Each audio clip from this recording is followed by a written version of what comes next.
وفاة مشجع عراقي خمسيني بعد هزيمة برشلونة أمام الإنتر وخروجها من نصف نهائي دوري أبطال أوروبا.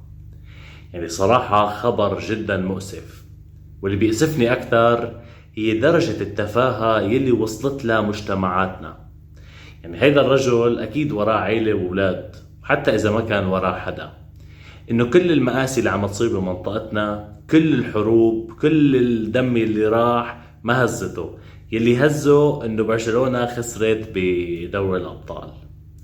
يعني أنا صراحة مع إنه أنا بقدم محتوى فوتبول، بحب الفوتبول، بس إنه نحنا نعملها محور لحياتنا، نضيع كل حياتنا مشان برشلونة وريال إلى آخره. مشان شو؟ أنت شو جايك إذا فازت برشلونة ولا خسرت، ولا فاز الريال ولا خسر؟ إنه معقول هالقد تفاهة؟ معقول إنه يموت بس لأنه برشلونة يعني خسر؟ يعني أنا بدي أوجه صوتي خاصة للشباب يعني اللي جيلنا جيلهم هيك واللي طالعين على هالدنيا جديد. بتمنى منكم يا اخواتي انه ما تخلوا موضوع كرة القدم هو مخكم يعني وفكركم اللي شاغل بالكم على طول.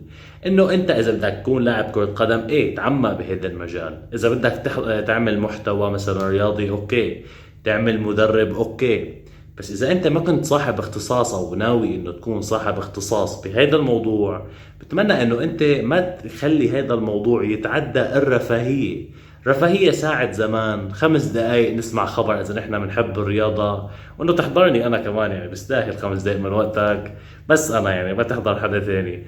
إنه وخلص وبينتهي الموضوع هون. مش والله إن يعني نضيع حياتنا مشان فلان خسر وعلان مدري شو صابه وهذا طلع من دوري الأبطال وهذا خسر بالدوري. في بالحياة شغلات أهم. دراستكم مثل هلا الصبح نهتم بصلاتنا، نهتم نلعب رياضة، نهتم نطور ذاتنا، دراستنا. والفوتبول نخليه موضوع ترفيهي. يعني الناس وفي كثير ناس هلا على السوشيال ميديا طالعين كل هدفها تشويه، يعني تشويه الإنسان، فطرة الإنسان نفسها. ناس بتطلع يعني بتحكي عن الإلحاد، وناس طاير عقلها بالحضارة الغربية. الحضارة الغربية اللي كل يوم فيها بينتحروا من فضاوتهم ولأنه ما عندهم جوهر بالحياة.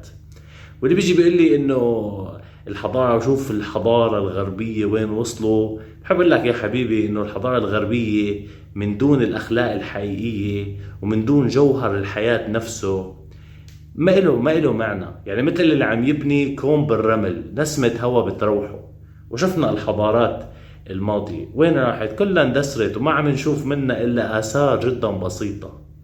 فلهيك بتمنى إنه يكون في عنا جوهر بحياتنا، نهتم بآخرتنا. اللي هلأ عم يحاولوا يشوهوا بأي طريقة إنه إنسان يعيش بس الحياة لمعنى الحياة، ما بيعرفوا إنه هي الحياة فانية وإنه الإنسان موجود فيها لحتى بس يكون تحت اختبار ويعمر الأرض بما يرضي رب العالمين.